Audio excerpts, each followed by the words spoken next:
Hi, and welcome to this episode of John's Motorcycle Rescue and Review. In today's fun motorcycle restoration video, we'll be taking a look at the progress that I've been making on my Kawasaki Concours project.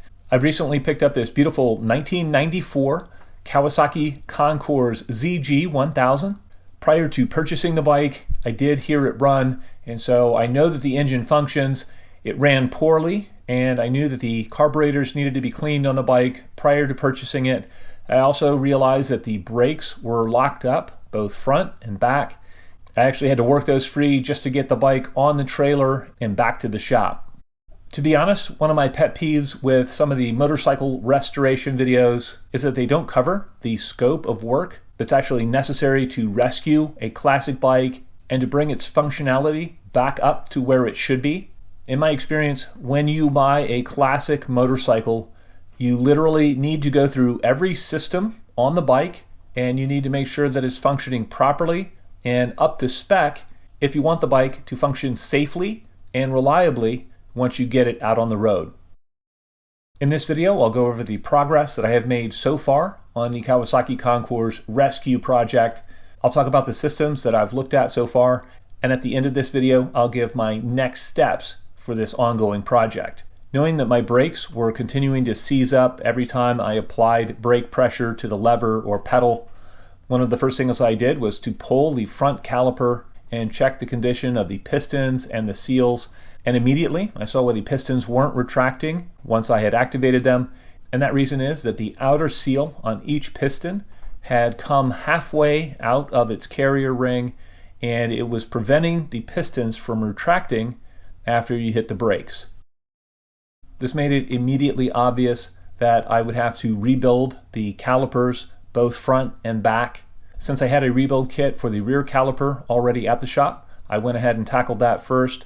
I pulled the caliper off the bike, but left it attached to the brake line, and then I used the hydraulic pressure from the brake to push the piston out of the rear caliper. Thankfully, as gross as the piston looked when I pulled it out of the caliper, it did clean up very nicely, and I was able to reuse this. And I just used the seals from the rebuild kit on this Concours. The brake functions as it should, and it releases immediately after I release pressure from the pedal. After sorting out the rear caliper, I moved to the front calipers, where I use the same sequence of steps to push the pistons out of the right side caliper, and then clean the caliper and clean the pistons. Thankfully, once again, I'll be able to salvage the caliper and the pistons. Those cleaned up very nicely. Currently, I'm waiting on a set of seals for the front brakes so I can complete the front caliper rebuild on this bike. When rebuilding the brakes, you should be able to push the cleaned and lubricated piston back into the caliper by hand. If you're not able to do that by hand, you may want to pull things apart again and get back in there and make sure that everything is perfectly clean on your caliper before you put the seals in and try to push the piston back in.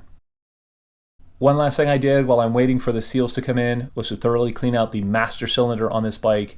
I also made sure that the master cylinder functions as it should and there are no leaks associated with that. Another system I tackled this week was cleaning out the clutch master cylinder.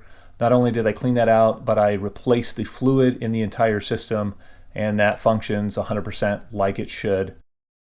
One thing that adds a little bit of time on a motorcycle rescue is removing all of the fairings on a fully faired motorcycle. One of the first things I did was to remove all the bodywork off of the Concours, and I put it in a safe location where it's not in the way and it's not going to get moved or broken or damaged while I have it off of the bike.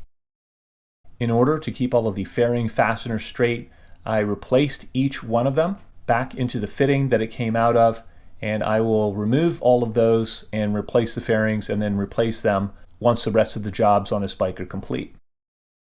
Once the gas tank and the fairings were removed from the motorcycle, it was time to tackle the carburetor removal.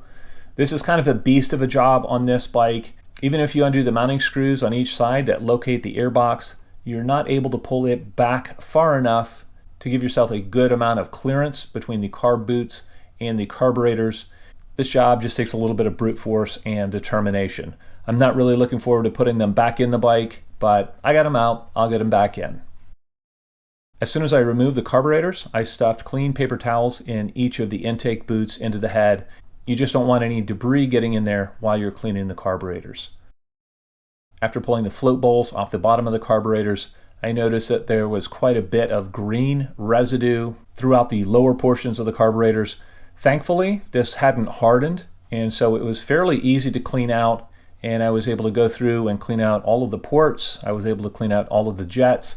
I was able to make sure that all the passages are clear. While I was in there, I replaced all of the float needles so that the fuel shuts off properly on these carburetors and we don't get any extra fuel leaking into the cylinders. And then I was able to reassemble the carbs and get them back together. I'll also attach the carbs to a fuel bottle overnight and make sure that there are no leaks. One thing I noticed while cleaning the carbs is that one of my needle jets was an aftermarket unit. I have since ordered the stock part for this bike, and I will put that in before putting the carbs back on the motorcycle.